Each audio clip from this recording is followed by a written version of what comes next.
Hello and welcome. It's at FF_Spaceman here, and it's been a while, folks, since I've done a video on the old Patreon, but I'm feeling like I have some stuff to talk about tonight. I have a lot to talk about. I actually might make 2 or 3 videos tonight. The first one is going to be my overall Dynasty strategy. Uh, so I've been doing a lot of big picture thinking. As much as I'd like to doing some more granular stuff and dealing with individual metrics and their predictive, ability. I've been finding myself thinking a lot big picture for the last several months now. I've been doing a lot of reading on economic theory, risk management theory, uh, game theory. So I'm reading several books on that stuff. And as I reflect on my strategy and how my teams do, my dynasty teams did pretty good last year. I finished 3 in my home league and 2 in off the rails league. I think, and yeah, I think top. I made the playoffs another one. So no first place, but I'm very happy with how my squad went. My performance is going last year, but I think on the whole, the community is getting better. There's more information out there. There's better analysts out there. There's so much content out there that the average Dynasty player, they know about TD regression.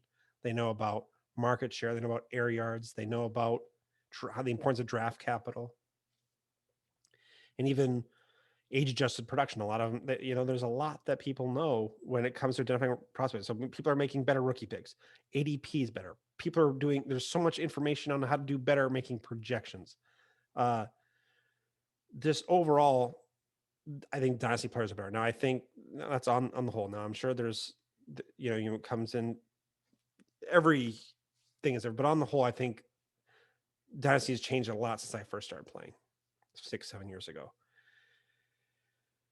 And as I think of that, and you think of the Moneyball philosophy, or what a lot of game theory is trying to tell you, is that when you're trying to when people catch up to the way that you're playing. So I was a big believer in going young at running back, and then once they get their second contract, like a Nick Chubb's about to do, I sell Nick Chubb for 2 firsts and Allen Robinson, something like that, or Robert Woods, something like that.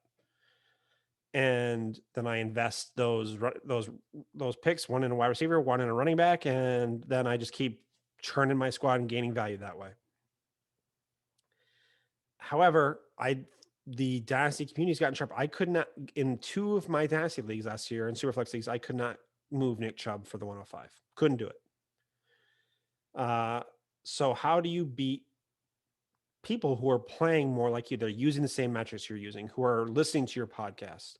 How do you beat people who are thinking like you do, or at least know how you're thinking, and take it seriously?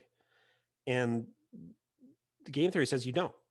That the Oakland Athletics and Moneyball, they couldn't beat the Red Sox and the Yankees at their own game. They could not invest in the same players. They couldn't, they didn't have the funds to do it. They could not play the typical, hey, invest in the 5 tool players, build up your farm system and go that way. They couldn't do it that way.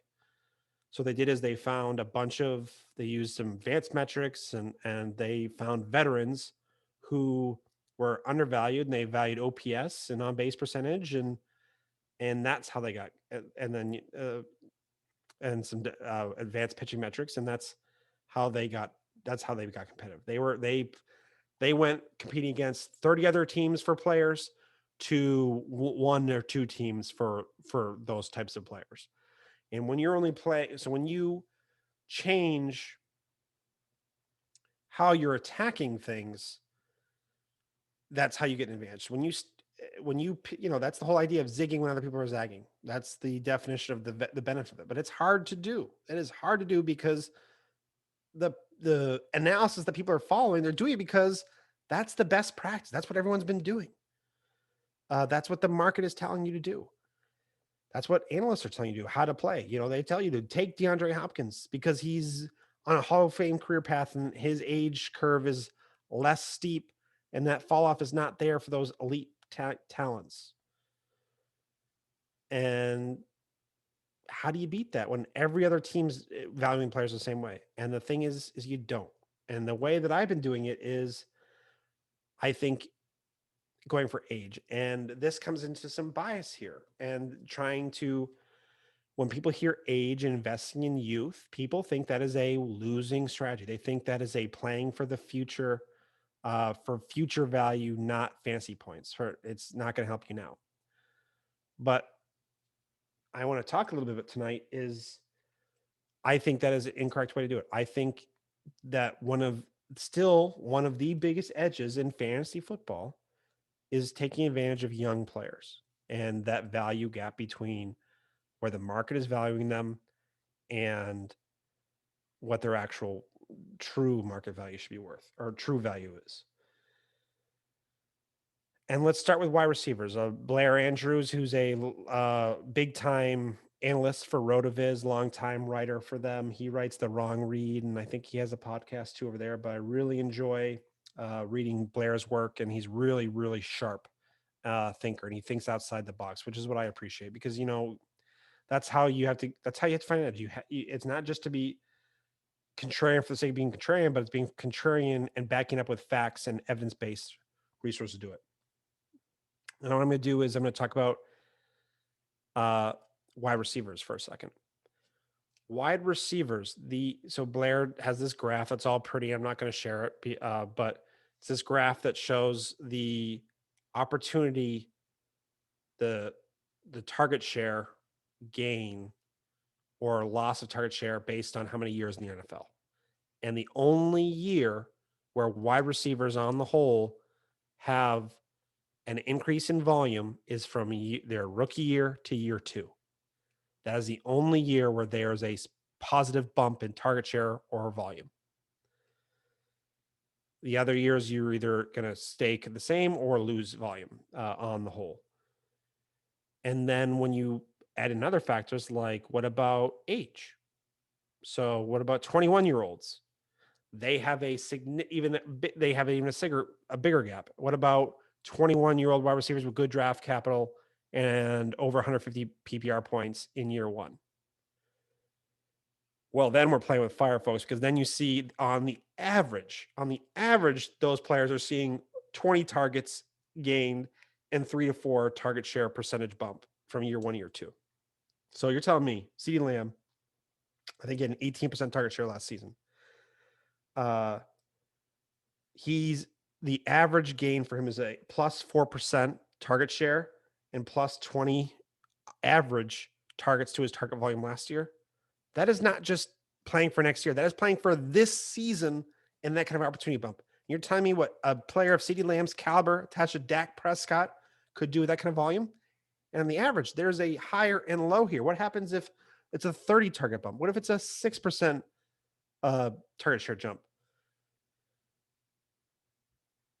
When you identify players based on their draft capital, their college production, and what they did in year 1 and how good they look, and you look at their team from the top down view of what you think the offense is going to look like and what the defense is going to look like, and all of these factors, pace of play, regression, and build all that stuff in, and you identify these players that you think are good. And and Blair just mapped totally out in that article. Go check it out. Blair Andrews, The Wrong Read. You do is you're getting your cake and you're eating it too. You're not just playing for the future. You're playing for this year. ADP is basically what everyone uses for value. That's what the industry standard is. We're talking about average draft position is what the market value is.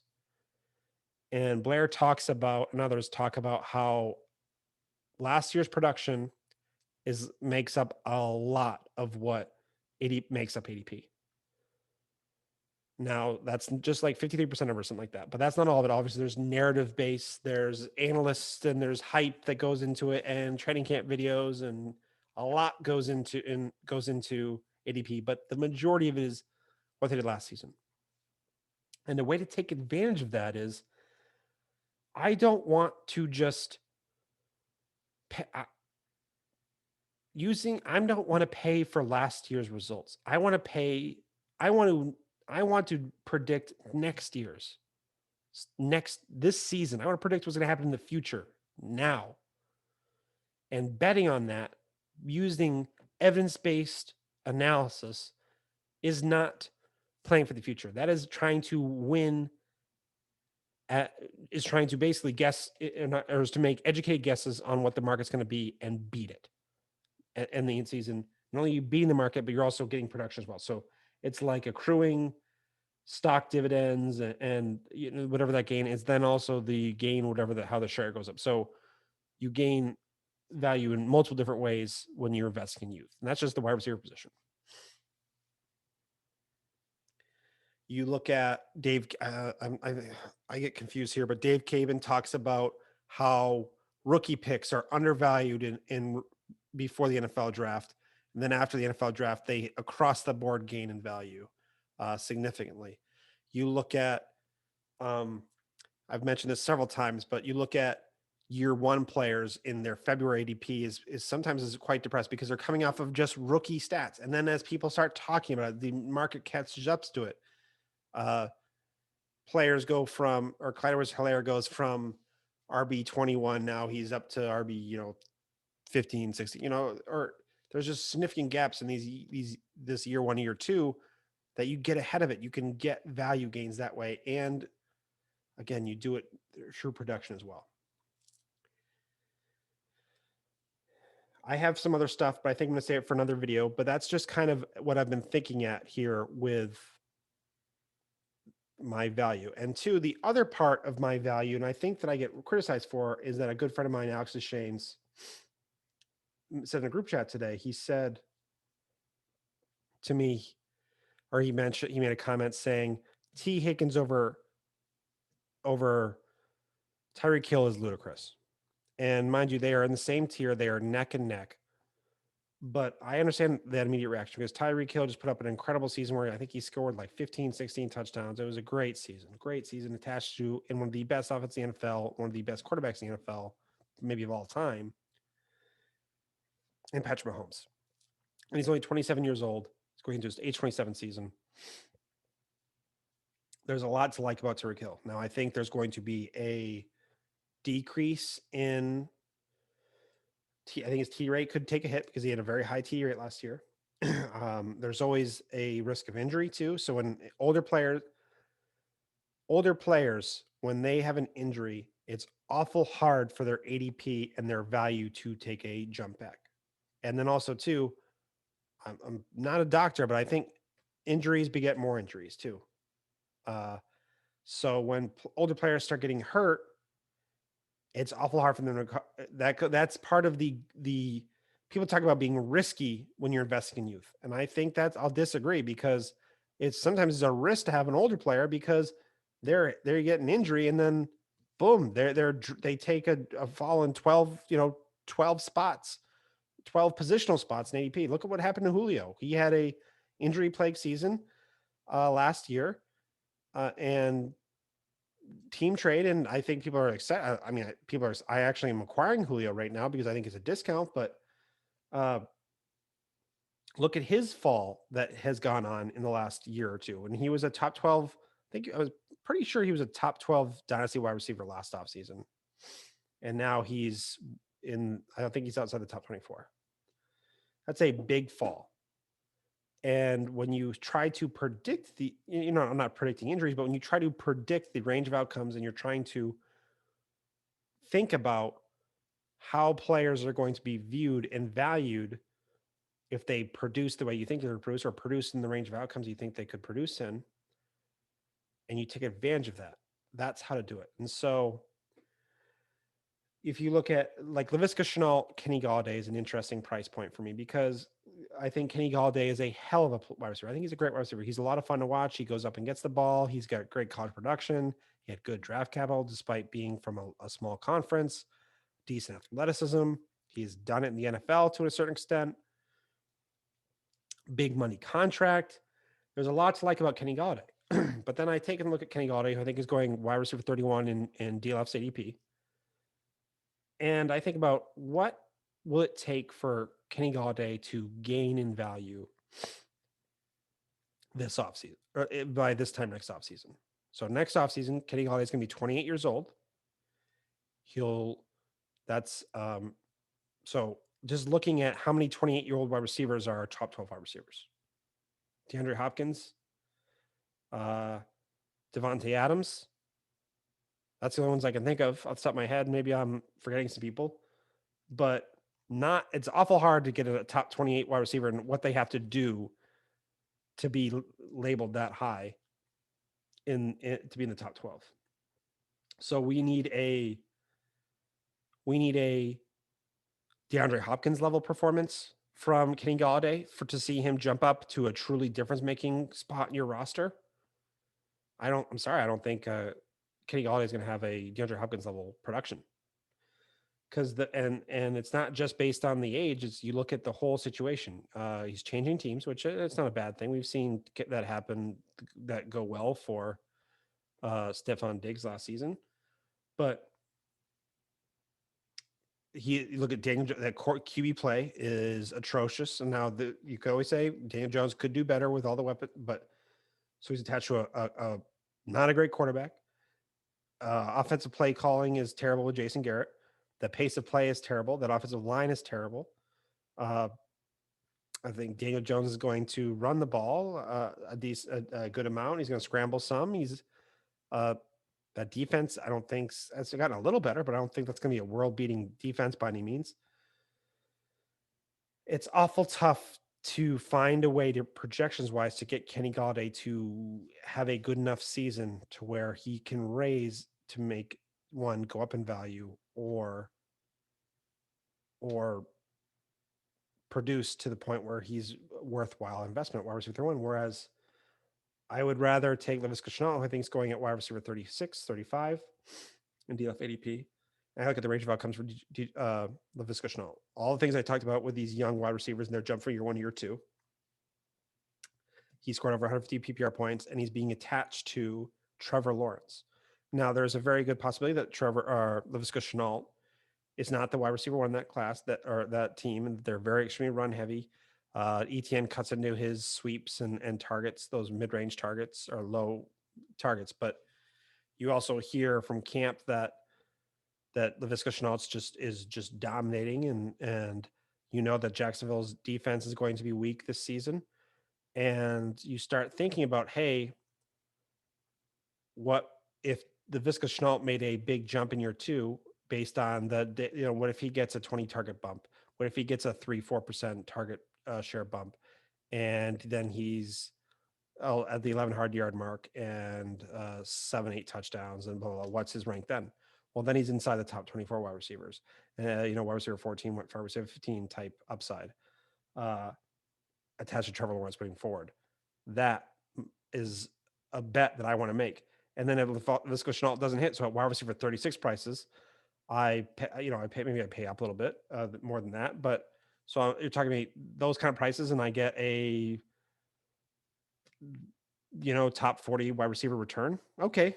Doesn't sink my team. Now I'm definitely does not help to get that kind of production in your starting lineup, but I'm also building squads where Laviska Shenault's my wide receiver 6, wide receiver 7. So I think I just want to make those bets. And it's like, you think about, okay, in the range of outcomes, that value at mid-season and what that could do to your squad to what that value at mid-season for Kenny Galladay is. And I think I'll smash the Laviska Shenault upside every single time. And to wrap up this Dynasty strategy and rankings is going back to, I think I mentioned Deshane's and his disdain for me having T. Higgins over Kenny Galladay or over Tyreek Hill. And one thing that does is by having that way. Now, I obviously would not go and take T. Higgins where Tyreek Hill is going in drafts. That's not my gameplay. My thing is I'm valuing over there because when I think that T. Higgins is going to make a huge jump attached to Joe Burrow in that offense that could be scoring a ton of first downs, a ton of yardage, a bad defense, and attached to a Joe Burrow-led offense. There's a lot of things to get excited about in that offense in Cincinnati. And T. Higgins is definitely could be poised to jump from the outside the top 24 to inside the top 12. Peter Howard talks about all the time about where breakouts come from. Year 2, outside the top 24 into the top 12. T. Higgins, and then look at what Blair Andrews and Sean Siegler are talking about in this year 1, year 2 jump. A lot could, and not only am I buying on, the safety of that. Hey, if he doesn't hit this year, there's always a chance he can do it next year. And his floor that he already did this with freaking only Joe Burrow for 10, 11 games. And he's still dominated with AJ Green taking up 18% of the share of the offense and yada, yada, yada, yada. And then what that does is it's not necessarily saying that I am going to take him where Tyreek Hill's going, but it's pricing me out of where Tyreek Hill is going. So instead of taking Tyreek Hill where he's going, I'm taking running backs, or I'm taking quarterbacks, or I'm taking an elite tight end. And the way that I'm building through a structure is a squad that I'm a lot happier with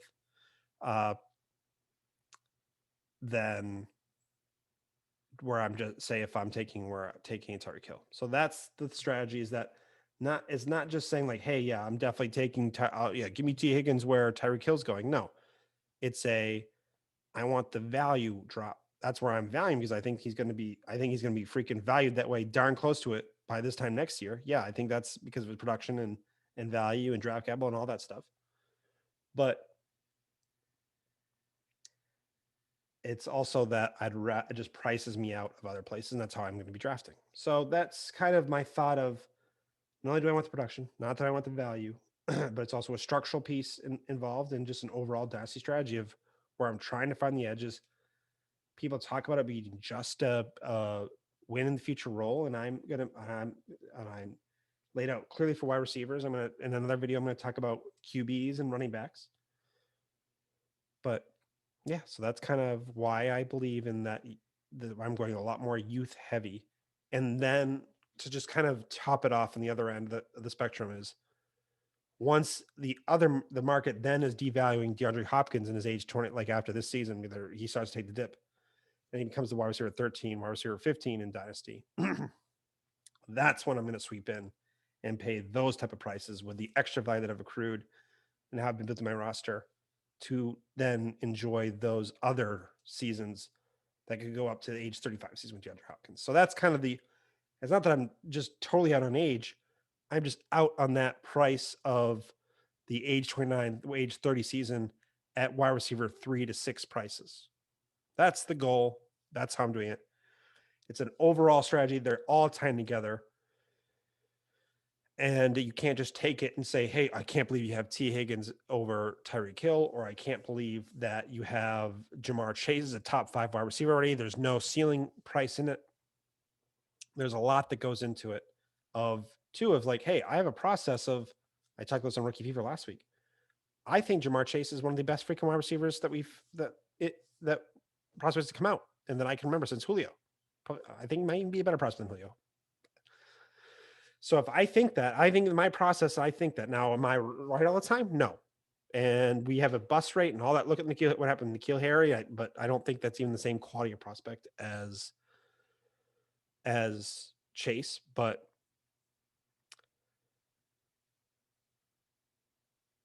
I think it's important that if that's what my analysis is telling me, that I think that he is one of the best prospects, and he's already being ranked as a top 12 prospect in Dynasty. And then if my projections have him going out and having an extremely good rookie season, he's not predicting a Justin Jefferson type season, but a very good rookie season. Where is that value going to put him next year? It's going to put him as a top 5 wide receiver. And that's what I'm trying to do now. And if I say it doesn't happen, he's still going to be insulated as a top 24 wide receiver next year. And so it's not going to sink or swim my team in. And I think that's just the overall value, is that trust the process that you're doing, and also trying to take advantage of where evidence-based research is showing you that these young players are, not only are they going to accrue value, but they're also going to produce for you as well. Thanks, guys. Hope you enjoyed this episode. And I might wait until tomorrow night to make the next episode, or another video talking about the production of QBs in year and running backs from year 1 to year 2, and what it looks like in year 1, year 2 to year 2. All right, guys, hope you enjoyed this. Any requests, let me know. I knew I have one from Ram that's I'm percolating and thinking about more. I didn't want to just give him a rushed answer, but I have not forgotten about you, Ram. All right, everyone, be well.